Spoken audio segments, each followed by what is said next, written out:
Hey guys, this is Dan with Gears and Gadgets. Thanks for tuning in.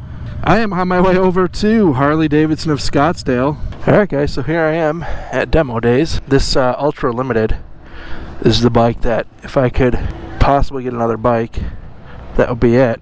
So we'll go ahead and mount her up.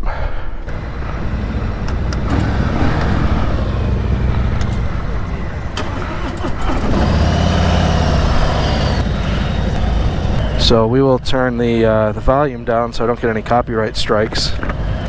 Alright, let's go ahead. I don't know why, man, but riding on this Limited, I feel real up on the tank. More than, definitely more than my Heritage. My Heritage, I feel a little bit more laid back. So this is the bike that, out of all the new 2020s, oh, I forgot they got rid of the heel shifter. So they got rid of the heel shifter. I forgot all about that. That was one of the things I don't totally love, because I actually put a heel shifter on my bike.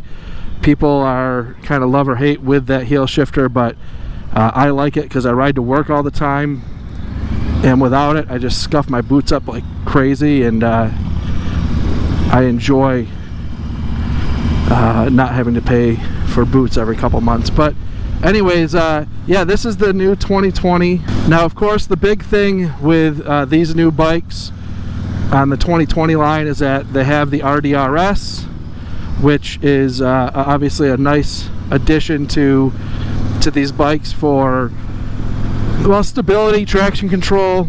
There's really nothing bad about it. A lot of old school guys don't love all these new electronics and stuff, but I think that at the prices these bikes command, that it is absolutely a necessity. Otherwise, you start to lose the perceived value. If you don't have those things, you start kind of wondering, like, well, what the hell am I paying for?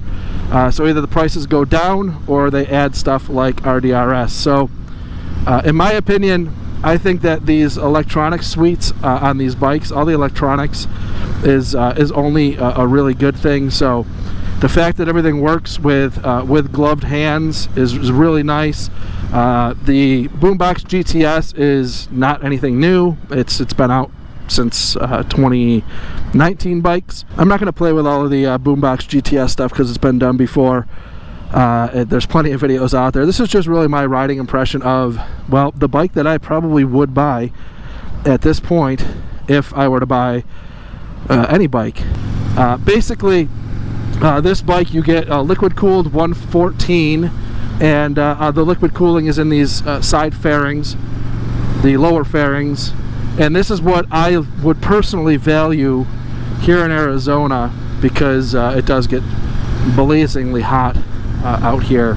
Now, comparing a bigger bike like this to my Heritage, when I first started riding, I'm happy that I didn't go with a bike this large, just because if you get into some situations, you may drop it. I actually can tell on the side of this bike that this demo bike has been dropped before. There's some scuffs on it. So if you're unsure, you know, you definitely want to test ride and see if it's a bike for you. But one thing I wish is that they would open up this side compartment for storage, and then this side compartment is too small for an iPhone XS. I've done it before. You can't get it closed without pulling the foam out, and it's even still just a real tight fit. I wish they would kind of retool this front fairing just a little bit for modern cell phones, especially with the fact that you have the Apple CarPlay capability and all that. Obviously, putting your phone in that compartment is, well, a necessity, and phones are enormous now. So I do wish there was a little bit more storage in this fairing. I think they could tool that a little bit better. To me, it just seems like it's still built for 2014 cell phones with the Rushmore changes on the fairing. Some of the other things, like, I do think that the buttons are like a little bit hokey. They're a little bit outdated, in my opinion. Again, old school guys aren't going to care about that kind of stuff, but I do.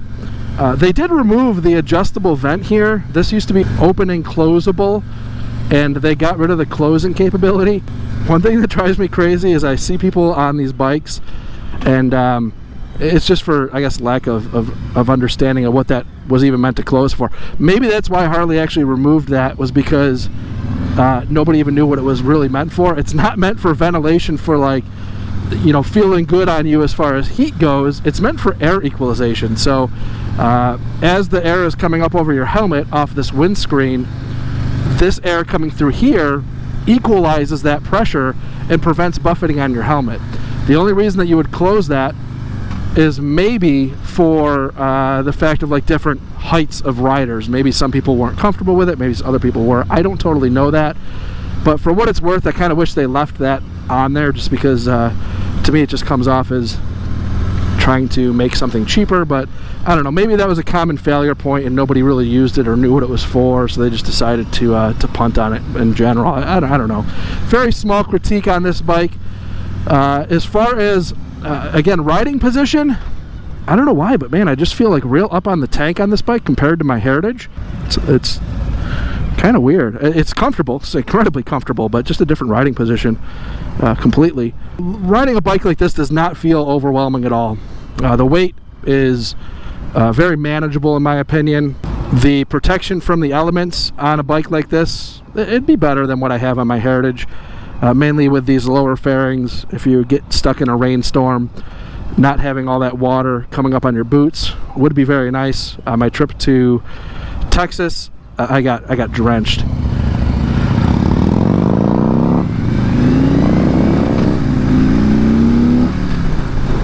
Yeah, it's got some get up and go to it. The 114 is definitely a nice motor to have on these big touring bikes.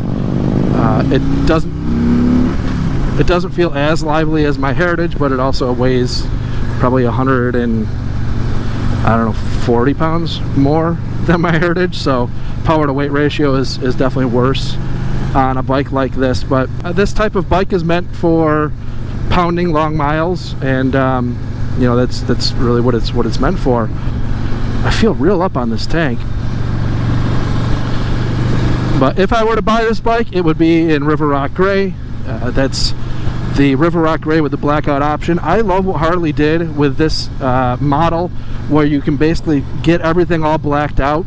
That's what the younger people want, that's what I want, and I think that the ability to add all this stuff on a limited, straight from the factory, it saves you money, the buyer, and I think it just sells more bikes for Harley. Just the days of chrome are kind of fading away.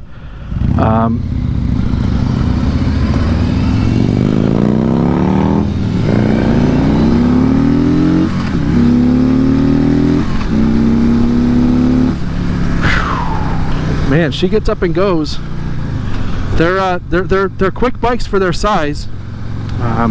For a touring bike, I think it's all you need. I would certainly do pipes and maybe some basic stuff. The linked braking on this also, I want to mention that before this ride is over. The linked braking feels really good. That's one thing I don't have on my Heritage, is linked braking. So when you get on these big touring bikes, it just feels really good. I think some guys don't like the linked braking, but I can tell you just from my experience here on this bike and after getting off my Heritage, that the link braking just feels really good. Some things I wish Harley would change on bikes like this, just the small perceived value things that I mention very frequently, is these lower compartments. These should be like lockable storage bins. I'm not sure why they don't do that. Of course, they sell them aftermarket, but in the LED turn signals, those are, I harp on that all the time.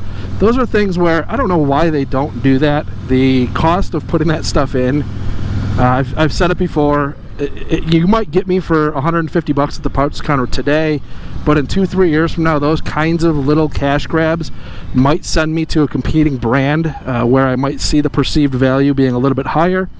So yeah, I'm a Harley Davidson guy. I love Harley, but I think most people, and as time goes on, the brand loyalty starts to wane, especially as you get into 25,000 plus for a motorcycle. People will start to value shop because people are careful with how they spend their money, especially when it comes to motorcycles, which for a lot of people, you know, for me it's almost a main source of transportation, but for a lot of people it's literally just a pleasure thing that sits in their garage, and maybe they take it out a few times a year or go on a couple long trips a year. Those kinds of people, they just want perceived value. And that's stuff that I think Harley just needs to close the gap on a little bit. And it's going to take a couple of years to do that. They can't just do that overnight, because people will see right through it, and it's just kind of got to be something that they slow roll. So I hope that with a new touring bike that I think is coming out, which is kind of also what's preventing me from maybe buying a bike like an Ultra Limited, I do think that Harley is going to be coming out with a new touring bike, or retooling their touring line as an answer to Indian's latest offerings with the Challenger. And actually, let me back up. I think Harley was going to be doing that anyways, but I think the Challenger just maybe accelerated their need to have to do that. So that's just my opinion on the Harley touring frame. I keep going for that heel shifter. It's not there. Man, that guy's leaning in hard.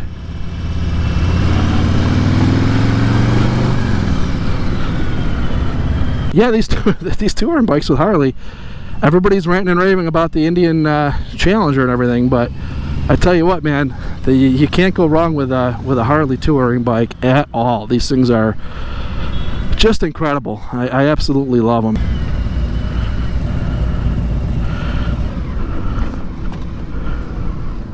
It's a beautiful bike.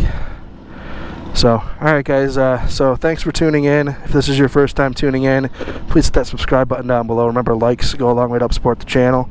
And I will see you guys next time.